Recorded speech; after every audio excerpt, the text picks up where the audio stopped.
Estamos aqui mais uma vez para mais uma aula de monitoria. Estou gravando seguido das de pluralismo jurídico para que vocês tenham suporte na apresentação de trabalho. Nesta aula vamos tratar sobre a exposição do artigo Pastágada. É sobre se não me engano, Boaventura de Souza Santos. Ele fez esse artigo quando estava estudando na faculdade de Yale. E nesse artigo, ele observou os comportamentos de uma determinada favela, na qual ele informa e chama ela de Pastágada. Então vamos trabalhar hoje a exposição do artigo Pastágada, né? O entendimento sobre o artigo, panorama geral e perspectiva de Pastágada sobre o sistema jurídico. Desde o século XIX, as favelas no estado de Janeiro vêm aumentando exponencialmente. Desde a famosa revolta da vacina, na qual muitos moradores se proliferaram e acabaram criando determinadas casas e morros, etc.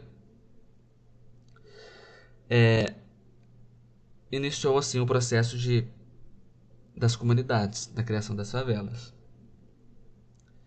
Fazendo uma breve síntese do que fora dito no artigo, observa-se grande descontentamento com as autoridades jurídicas e policiais por parte dos grupos sociais periféricos que ali habitam, na qual a habitação deles é na Pastágada. Os moradores, na década de 30, usufruíam de grandes e espaçosos territórios, onde podiam construir suas casas e negociar facilmente entre eles mesmos as condições e divisões territoriais. Como sempre, essa relação entre os moradores foi ficando mais acirrada no passar dos anos, devido à superpopulação das favelas. Decorrente desse fato, a briga em prol de mais território para a construção de moradias tornou-se mais presente no cotidiano daqueles que ali moravam. Perguntados sobre o porquê da razão de não chamarem a força policial para os conflitos, os moradores afirmam a existência de um conflito entre eles e a polícia militar, devido a uma série de batidas que não obtiveram sucesso, feitas nas casas à procura de bandidos que se refugiavam nessas comunidades. Então já podemos ver aqui uma certa marginalização daqueles que moravam em comunidade, desde a década de 30 até a atualidade. Já podemos ver um certo preconceito das autoridades oficiais do Estado sobre essas pessoas que ali moram. A realidade em que esses moradores se encontravam no ano que tal artigo foi escrito era precária. Para muitos, a demanda de empregos era escassa, pois, pelo de residirem em uma favela, muitos indivíduos não eram contemplados com uma vaga no mercado, por conta do grande preconceito. Então, podemos ver que não era preconceito racial, era preconceito local, um preconceito que, porque você morava na favela, você não era merecedor daquele emprego no centro, numa fábrica ou em determinado local. Observando todos os fatos evidenciados por Boaventura, percebe uma diversidade de formas de exercer a justiça dentro dessas comunidades, ou seja, uma pluralidade jurídica que tem sido estabelecida há anos aqui no Brasil.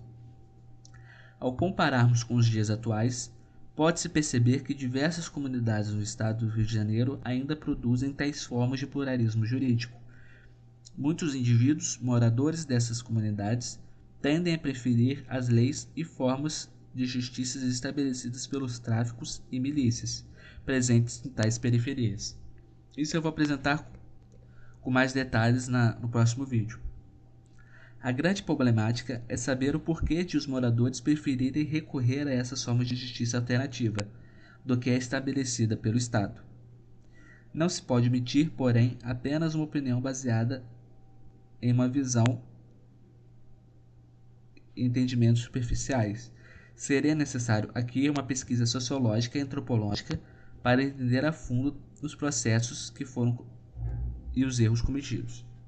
Então, essa proposta de uma pesquisa sociológica é de entender a fundo o porquê que os cidadãos recorrem a tal força ante o Estado, ou seja, a força do tráfico, porque eles preferem pedir um auxílio de energia com o tráfico, porque de comprar de assistência social com o tráfico, por que os cidadãos não preferem ir em uma assistência social, uma defensoria pública, em um escritório de advocacia, na polícia militar.